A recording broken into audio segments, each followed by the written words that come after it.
अल्हम्दुलिल्लाहि रब्बिल आलमीन वस्सलातु वस्सलामु अला रसूलिहि मुहम्मद व अला आलिहि व अस्हाबिहि अजमाइन अम्मा बाद। क़ाल अल्लाहु तआला अऊज़ु बिल्लाहि मिनश शैतानिर रजीम बिस्मिल्लाहिर रहमानिर रहीम या अय्युहल्लज़ीना आमनु ज़्कुरू निअमतल्लाहि अलैकुम इज़ हम्म क़ौमुन अन यबसुतू इलैकुम अयदियहुम फ़कफ़्फ़ अयदियहुम अन्कुम वत्तक़ुल्लाह व अलल्लाहि फ़ल्यतवक्कलिल मुअमिनून। व क़ाल तआला अलम तर इलल्लज़ीना ऊतू नसीबम मिनल किताबि युमिनून बिल जिब्ति वत्ताग़ूत व यक़ूलून लिल्लज़ीना कफ़रू हाउलाइ अहदा मिनल्लज़ीना आमनू सबीला। सदक़ल्लाहुल अज़ीम। मुअज़्ज़ज़ सामईन, मुहतरम हज़रात, हिजरी के तीसरे साल ग़ज़वे गतफ़ान पेश आया। कबीला बनु सालबा, गतफ़ान में कबीला बनु सालबा और महारिब, इन्होंने मिल कर के रसूलुल्लाह सल्लल्लाहु अलैहि वसल्लम के ख़िलाफ़ साजिशें की और मदीना पर हमला का मंसूबा बनाया। रसूलुल्लाह सल्लल्लाहु अलैहि वसल्लम को जब मालूम हुआ तो आप 450 सहाबा किराम को लेकर के निकले। जब आप निकल रहे हैं तो रास्ते में इन्हीं का एक आदमी जब्बार सालबी गिरफ़्तार हो गया। दुश्मन का आदमी है, लेकिन आप देखें कि ऐन मैदान जंग में, जंग की सूरत हाल में भी वो इस्लाम कबूल कर रहा है। आप सल्लल्लाहु अलैहि वसल्लम ने उसके सामने सारी बातें रखी और उसको दीन की दावत दी, दीन की समझाइश दी। तो दुश्मन और दुश्मन का आदमी उसने इस्लाम कबूल कर लिया जंग के मैदान में, और इस्लाम कबूल कर लेने के बाद उनके ज़रिए से इन लोगों के दुश्मनों के मंसूबों की बहुत ज़्यादा मालूमात हासिल हो गई और उस मालूमात के मुताबिक आप आगे बढ़ते रहे। उन लोगों को ये सब चीज़ मालूम हो गई तो सारा मंसूबा, सारा प्लान उनका फ़ेल और नाकाम हो गया। हम ये सोचते हैं कि हम सिर्फ़ तने तनहा ख़ानदानी मुसलमान आगे बढ़ जाएंगे, फतूहात हासिल कर लेंगे, ऐसा नहीं होता। दावत हर किस्म की फतूहात की जड़ है। अपनी सोच, अपनी फ़िक्र दूसरों तक पहुँचाएँ और दूसरे आपकी बात के कायल हों। दूसरों को ये मालूम होना चाहिए कि आप समाज के लिए मुफीद हो, इंसानियत के लिए मुफीद हो। आप जिस मज़हब को मानने वाले हो वो मज़हब इस्लाम पूरी इंसानियत की खैरख्वाही और भलाई चाहता है और इंसान की सलाह फलाह के लिए हर किस्म के उसूल और ज़वाबित पेश करता है। ये बहुत ज़रूरी बात है। हम रात और दिन शिकवा शिकायतें करते रहते हैं, लेकिन हमें ये तौफ़ीक़ नहीं होती कि जो मामलात पेश आ रहे हैं उन मामलात के ताल्लुक़ से इस्लाम हमको क्या हिदायत देता हम खुद नहीं जानते, तो दूसरों को हम क्या बताएंगे। इस्लाम की तबलीग और इशाअत हम जो कोताही करते हैं उसके नतीजे में दुश्मनों के मंसूबे, उनके इरादे, उनके अज़ाइम बढ़ते चले जाते हैं और दुश्मन कामयाब होते चले जाते हैं। इसलिए सबसे पहले हमको ये समझना चाहिए कि दावत बहुत अहम है। जंग के मैदान में हो, खेत में हो, कारोबार में, कहीं भी हो, हर जगह हमें दावत की बात करनी है। लोगों को इस्लाम की तरफ बुलाना है, एक अल्लाह की तरफ बुलाना है। इंसानों को इंसानों की ग़ुलामी से आज़ाद करा करके एक अल्लाह के सामने इंसानों के सरों को झुकाने के लिए हमको फ़िक्र करनी चाहिए। ये फतूहात की कलीद है, फतूहात की चाबी है दावत। हमने इस चाबी को गायब कर दिया, ये बहुत बड़ी कोताही है। तो उन्होंने इस्लाम कबूल कर लिया। एक बड़ा मंसूबा, बड़ा प्लान, बड़ी तैयारी थी लोगों की, लेकिन दावत की बरकत से वो मंसूबा, वो प्लान तारे अनकबूत बन गया। आज के दौर में भी फतूहात हासिल हो रही हैं, दावत की बरकत से हासिल हो रही हैं। इस पर एक मोटी मिसाल में देता चलूँ।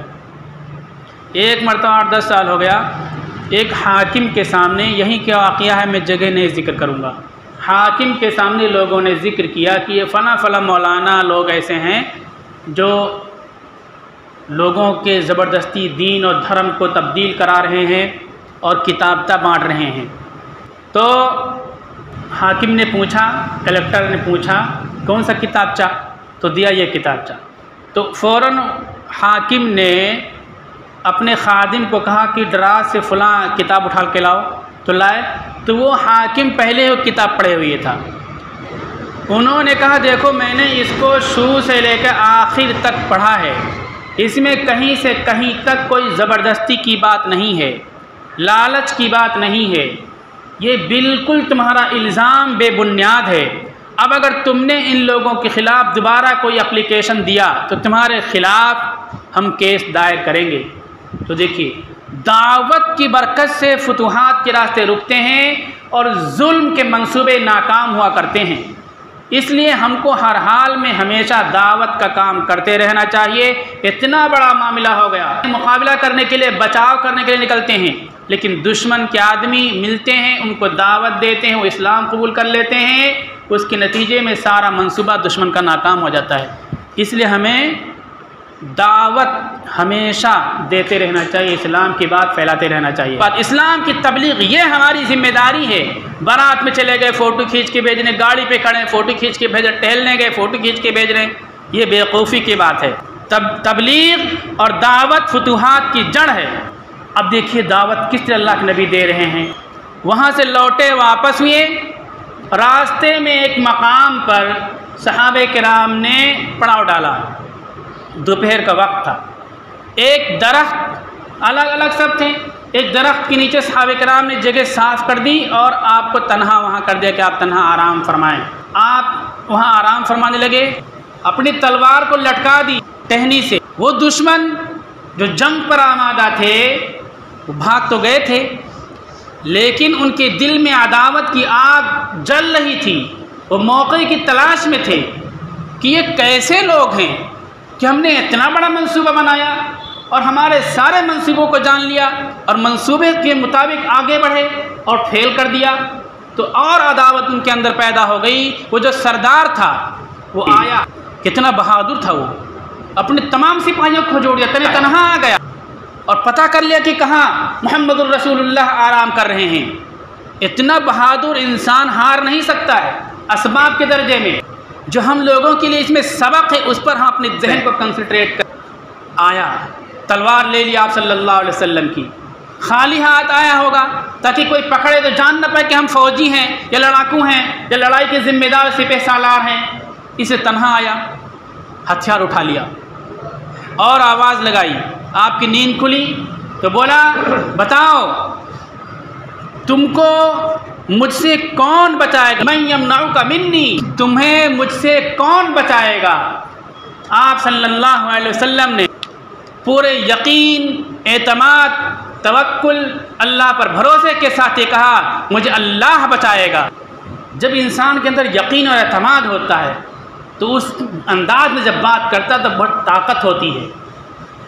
आपने ये बात कही, वो डर गया कि तने तनहा है, हथियार नहीं है, तलवार मेरे हाथ में है, लेकिन इतना वसूख, इतना कॉन्फिडेंस, इतना यकीन किसी पहलवान और बहादुर के ही दिल दिमाग में हो सकता है।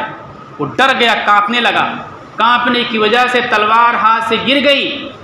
आप सल्लल्लाहु अलैहि वसल्लम ने उसकी तलवार उठा ली और फिर आपने पूछा ये बताओ मैं यमनाउका मिन्नी, तुमको अब मुझसे कौन बचाएगा।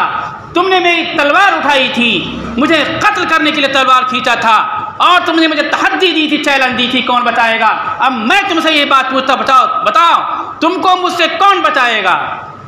क्या होना चाहिए ऐसे मौके पर।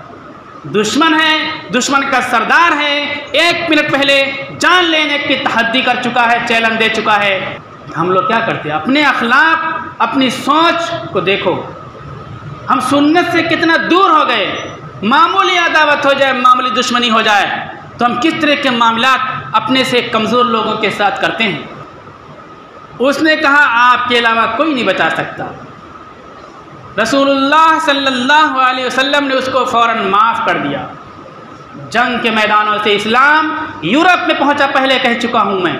जंग के मैदानों में इस तरह अखलाक इस्लाम दिखलाता है इंसानियत दिखलाता है। जंग का मतलब जिहाद के मैदानों में, ये जिहाद का मैदान है। जंग में फसाद होता है, बेगुनाहों को मारा जाता है, बच्चों को मारा जाता है, बीमारों को मारा जाता है, जो सामने आए सबको मारा जाता है। लेकिन जिहाद के मैदान में जो बेकसूर हो, जो माफ़ी का तलबगार हो, जो कमज़ोर हो, उसको माफ़ कर दिया जाता है। ऐन जंग के मैदान में आप सल्लल्लाहु अलैहि वसल्लम उसको माफ़ कर दिया, उसने इस्लाम कबूल कर लिया। इस तरह जिहाद के मैदानों से इस्लाम फैला। हम और आपको अपनी ज़िंदगी में ये चीज़ देखनी चाहिए, सोचनी चाहिए। और इंतकाम और बदले के जो जज्बात हमारे सीनों में मचलते रहते हैं, ये सुन्नत से बहुत दूर बात है। हम सुन्नत से बहुत दूर चले गए। एक एक सुन्नत फुतूहात का ज़रिया है, दुनिया में भी इज़्ज़त और अज़मत और बड़ाई का ज़रिया है।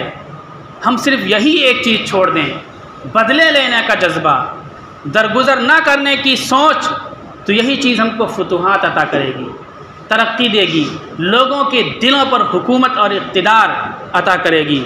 हम अपने दिल को साफ़ कर लें। इसी के वाक़े के ताल्लुक़ से अल्लाह ताला कुरान में आयत नाज़िल फरमाते हैं। जो ये वाक़या हुआ, वो आया, तलवार ली, फिर तलवार छूट गई, फिर आपने तलवार उठाई, फिर उसने कहा कि आप बचा सकते हो, फिर आपने माफ़ कर दिया, इसने इस्लाम कबूल किया। इस ताल्लुक़ से आयत नाज़िल हुई, या अय्युहल्लज़ीना आमनु ज़कुरू निअमतल्लाहि अलैकुम, ऐ वो लोग जो ईमान लाए, याद करो अल्लाह की उस नेमत को जो उसने तुम पर की है। इज़ हम्म कौमुन अन यबसुतू इलैकुम ऐदियहुम, जब एक कौम ने इरादा किया कि अपने हाथ को तुम्हारी तरफ फैलाए, फ़कफ़्फ़ ऐदियहुम, तो अल्लाह ने उनके हाथों को रोक दिया, अन्कुम, तुमसे, वत्तक़ुल्लाह व अलल्लाहि फ़ल्यतवक्कलिल मुमिनून, और तुम अल्लाह से डरते रहो और अल्लाह ही पर ईमान वालों को भरोसा करना चाहिए। अल्लाह के भरोसे दुश्मन को छोड़ दो। जो माफ़ी मांग रहा है, कमज़ोर है आपसे, आप उसको छोड़ दो, अल्लाह के भरोसे छोड़ दो। अल्लाह ताला की नुसरत आती रहेगी, मदद आती रहेंगे। इसी साल एक और अहम वाक़या हुआ। काब इब्नुल अशरफ, ये मदीना में रहता था, शायर था, यहूदी था और किताब का इल्म था, इसको अहले किताब था, हज़रत मूसा अलैहिस्सलाम का मानने वाला था। तमाम कबीलों, तमाम बस्तियों, तमाम सरदारों से आपका मुआहिदा था कि अगर कोई मदीना पर हमला करता है तो सब मिल कर के उससे मुकाबला करेंगे। किसी कबीले पर हमला होता है, सब मिल कर करेंगे, और जो दुश्मन होगा उसका कोई साथ नहीं देगा। लेकिन जब बदर के मामले में मुशरिकीन मक्का को शिकस्त हो गई, मुशरिकीन तो तिलमिलाए, यहूदी भी तिलमिलाए, और ये तिलमिलाने लगा। आसमानी किताब का आलिम था, इसने दोबारा अहले मक्का को जंग पर आमादा करने के लिए अशार कहना शुरू किया और उनको तो तरगीब दिलाता था, उनके मकतूलीन पर मरसिया कहता था, जोश दिलाता था, और रसूलुल्लाह सल्लल्लाहु अलैहि वसल्लम के सिलसिले में उल्टी सीधी बातें कहता, शतमे रसूल, हिजो करता, गंदे अशार कहता, बदअहदी की और जंग पर उकसाया, ये सब बातें थीं। उस ज़माने में लोगों तक बात पहुंचाने के लिए अशार बहुत बड़ा ज़रिया और वसीला हुआ करते थे। एक शेर अगर अच्छा कह दो तो सब उसको बोलने लगते, सबको याद हो जाते थे, अशार फैलते थे। कोई बात अगर कहो जुमले में, नॉर्मल नस्र में, तो वो बात नहीं फैलती थी, लेकिन अशार की बात फैल जाती थी। तो अशार के ज़रिए से दुश्मन कौमों के ख़िलाफ़ लोग बातें करते थे और अपनी कौम की हिमायत में बातें कहते थे, इसलिए इस तरह सोच बनाया करते थे। ये रसूलुल्लाह सल्लल्लाहु अलैहि वसल्लम को गाली देता, हिजो करता, और आपके अज़वाज मुतहरात को, मुसलमान ख़वातीन को भी उल्टी सीधी बातें अपने अशार में कहता था। काफिरों की, यहूदियों की, मुशरिकों की आदत है, जलील लोगों की आदत है, जब हार जाते हैं मैदान में, लॉजिक में, तो फिर इस तरह की बातें करने लगते हैं, बेहयाई की बातें करने लगते हैं। रसूलुल्लाह सल्लल्लाहु अलैहि वसल्लम को उसकी बात सुन करके बहुत अफसोस होता था। आपने एक मरतबा कहा, काब इब्न अशरफ के लिए कौन है? इसका मामला ये हुआ कि मुसलमानों की दुश्मनी में इतना आगे बढ़ गया, इतना आगे बढ़ गया कि मुशरिकीन मक्का से मिला और उनको खुश करने के लिए उनके तरीक़े के मुताबिक कुछ पूजा पाठ भी की, उसने बुत की पूजा की। इस सिलसिले में कुरान में आयत है, अलम तरा इलल लज़ीना ऊतू नसीबम मिनल किताब युमिनून बिल जिब्ति वत्तागूत, क्या तुमने उन लोगों को नहीं देखा जिनको किताब दी गई है, किताब का इल्म दिया गया है, वो अब ईमान ला रहे हैं बुतों पर और शैतान पर। और उन्होंने कहा, इससे लोगों ने पूछा, मक्का के लोगों ने, कि ये बताओ मोहम्मद का दीन सही है कि हमारा दीन सही है, बुत परस्ती सही है? तो दुश्मनी में ये कहा कि बुत परस्ती सही है, तुम्हारा दीन सही है, इस्लाम सही नहीं है। अल्लाह ताला कहते हैं वयक़ूलून लिल्लज़ीना कफ़रू हाउलाइ अहदा मिनल्लज़ीना आमनू सबीला, और वो लोग कहते हैं उन लोगों से जिन्होंने कुफ्र किया है कि ये तुम्हारा कुफ्र ज़्यादा दुरुस्त है और सही है उन लोगों के मुकाबले में जो इस्लाम पर ईमान लाए, मोहम्मद पर ईमान लाए, तुम्हारा ये रास्ता, ये परंपरा, ये ज़्यादा सही है। मुसलमानों की दुश्मनी में ऐसा कहने लगी। उनकी किताबों में बात लिखी हुई थी कि इस्लाम दीन बरहक़ है, यारिफूनहु कमा यारिफून अबनाअहुम, लेकिन ये मुशरिकों के साथ यहूदी खड़े हो गए। तो ये कहा कि कौन है जो इसके लिए हो, फ़इन्नहु क़द अज़ल्लाह व रसूलह, क्योंकि उसने अल्लाह उसके रसूल को तकलीफ़ दी है। तो मोहम्मद बिन मुस्लिमा रज़ी अल्लाह तआला अन्हु खड़े हुए, उन्होंने कहा अतुहिब्बु अन तक़्तुलहु, क्या आप ये चाहते हैं कि उसको कत्ल कर दिया जाए, आप उसको कत्ल करा दें? अल्लाह के नबी ने फरमाया कि हाँ, चुनांचे ये तैयार है कि मैं ये काम कर दूँगा। ये तरीक़ा है, समझिए। आपसे तज़किरा क्या कि अल्लाह के नबी, मैं जब उसके सामने जाऊँगा तो कुछ ऐसी बातें करूँगा जो मुनासिब नहीं होगी इस दीनी नुक्ते नज़र से, लेकिन ऐसी बातें बोलना मजबूरी होगी ताकि आसानी से काम हो जाए। आपने फरमाया तुम सारी बात कर सकते हो। गए तो वहाँ कहा कि देखो ये जो मोहम्मद हैं बहुत परेशान हो गए हम, रोज़ाना ज़कात, रोज़ाना सदका, रोज़ाना खैरात, रोज़ाना इन्फाक, परेशान हो गए हम, अब इनको ख़त्म करना है। तो इस सिलसिले में पैसे की ज़रूरत है, कर्ज़े की ज़रूरत है, तो ज़्यादा कर्ज़ा मांगा। तो उसने कहा इतना पैसा कर्ज़ा लेके जा रहे तो गारंटी क्या होगी, कुछ गिरवी रखो। बोले क्या गिरवी रखें? बोले अपनी बीवी को, औरतों को गिरवी रख दो। कहा तो बड़ी बेशर्मी की बात है। तो कहा ऐसा करो, बच्चों को गिरवी रख दो। कहा यह भी बड़ी बेइज्जती और आर की बात है कि बच्चों की गिरवी रख दिया। फिर क्या होना चाहिए? इन्होंने कहा ऐसा करता हूँ मैं कि अपने हथियार को, कीमती हथियार को तुम्हारे यहाँ ला करके रख देता हूँ। बोले हाँ ये ठीक है, हथियार रख दो ला करके। बोले रात में लाएंगे, दिन में लाएंगे तो लोग जान जाएंगे। तो इस तरह से रात में लेकर के इबाद बिन बशीर और अबू नाइला, ये दो लोग भी साथ में थे, गए, रात में आवाज़ दी तो अपनी बीवी के साथ था। उसकी बीवी ने कहा कि इस आवाज़ में खून की महक आ रही है, मत जाओ। तो उन्होंने कहा नहीं, मैंने वादा किया है, बुज़दिली की बात है, अगर डर के मारे नहीं गया तो गए तो वो खुशबू बहुत ज़्यादा लगी हुई थी। तो बात करने लगे कि तुम्हारी खुशबू बहुत अच्छी है। कौन सा खुशबू लगाए? तुम बहुत रईस इंसान हो। तारीफ़ करने लगे, बातों में लगाया और फिर इसे सर पकड़ लिया और वहीं उसको काम तमाम कर दिया। उसका शायर अपनी आवाज़ के ज़रिए से, अपने अशार के ज़रिए से एक सोच पैदा कर रहा था, उसहा दिया गया। सन 2 हिजरी में भी इसी तरह मामला हुआ। एक यहूदिया खातून थी अस्मा, ऐन स्वाद मीम से अस्मा, ये रसूलुल्लाह सल्लल्लाहु अलैहि वसल्लम के ख़िलाफ़ अशार कहा करती थी, हिजों की बातें क्या करती थी, इस्लाम के ख़िलाफ़ बातें क्या करती थी, कुफ्र की हिमायत में बातें करती थी।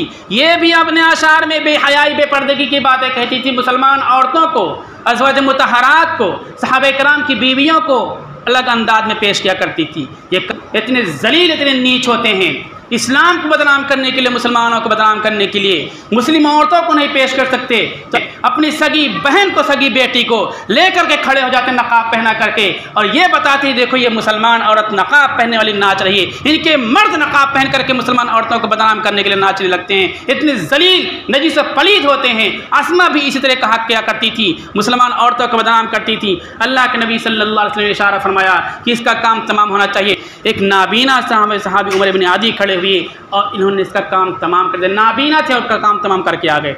एक बात और इसमें समझिए, जितने भी मंसूबे और प्लान इस्लाम के ख़िलाफ़ यहूदी बनाते रहते हैं, जितने बदअहदी यहूदी करते हैं, दुनिया की कोई कौम बदअहदी नहीं कर सकती है। ये बिल्कुल जानवरों की तरह टाट पहन करके हिटलर के भगाने के बाद फ़लस्तीन में पहुँचे थे। फ़लस्तीन के मुसलमानों ने इंसानी रिश्ते की बुनियाद पर इनकी मदद की थी। होते होते पूरे फ़लस्तीन को कब्ज़ा कर लिया। ये बच्चों को मारते हैं, औरतों को मारते हैं और एक तरफ से शहरियों को मारते हैं। पूरे फ़लस्तीन पर काबिज़ हो गए। मीडिया भी उनके कब्ज़े में है। हम मीडिया की शिकायत करते हैं, इस सोशल मीडिया हमारे पास है, हम कम से कम अपने मजलूम भाइयों की बातों को आगे पहुंचाएं, लेकिन हम जालिम की बात को आगे पहुंचाते हैं। और ये कहते हैं इसराइल के इतने शहर टूट गए, ये हो गए, उस बात को फैलाते हैं। पूरे की पूरे बस्ती को इसने वीरान कर दिया, तबाह कर दिया, बर्बाद कर दिया। दवाएं नहीं पहुंच रही हैं, पानी नहीं पहुंच रहा, बिजली का इंतज़ाम उनके पास नहीं है, लेकिन हम इस बात को दिखाने के बजाय उस बात को दिखाते हैं। और मुआहिदा हुआ था जब इनका बंटवारा हुआ था, यहाँ तक तुम रहोगे, पूरा फ़िलिस्तीन ले लिया इन्होंने, मुआहिदे के ख़िलाफ़ किया, जुल्म कर रहे हैं। यहूदी हमेशा हर दौर में जालिम रहे हैं, बदअहदी करते रहे हैं, मुआहिदों को तोड़ते रहे हैं, कभी इन्होंने मुआहिदों की पाबंदी पासदारी नहीं की है। हिटलर ने कई लाख यहूदियों को कत्ल किया, तो बहुत से लोग कहते हैं उसको खूब फैलाओ ताकि पता चले कैसे मारे गए। नहीं, कुछ लोगों को छोड़ दिया, ये कहा कि मैं यहूदियों को छोड़ रहा हूँ ताकि आने वाली दुनिया जाने कि ये कितने बदतरीन लोग थे, कि हमने इनको क्यों मारा था, जो छोड़ रहे हैं इनको भी मार देना चाहिए। अगर इनको नहीं मारा जाएगा, दुनिया में जितने फसाद होते हैं, जितने तूफान आते हैं इंसानियत के खिलाफ, हर साजिश के पीछे यहूदी बैठे होते हैं। जो बर्मा में इंसानों का कत्ल किया गया, इसराइल ने हथियार वहाँ पहुँचाए थे। दूसरे मुल्कों में जो तूफान बर्पा किया जाता है, इसराइल वहाँ हथियार पहुँचाता है। तो इस तरह से जालिम है ये कौम, और जालिमों की मजलूमियत को हमें नहीं पेश करना चाहिए। मजलूमों की आवाज़ उठानी चाहिए, मजलूमों की आवाज़ आगे पहुंचानी चाहिए, ताकि कुछ ना कुछ लोग इस जालिम चेहरे और सूरत को पहचानें। हम यहाँ बैठ करके ये कर सकते हैं कि उन फ़लस्तीनी भाइयों के लिए दुआएं करें, उन पर जो जुल्म हो रहा है उस जुल्म के ख़िलाफ़ आवाज़ उठाएं।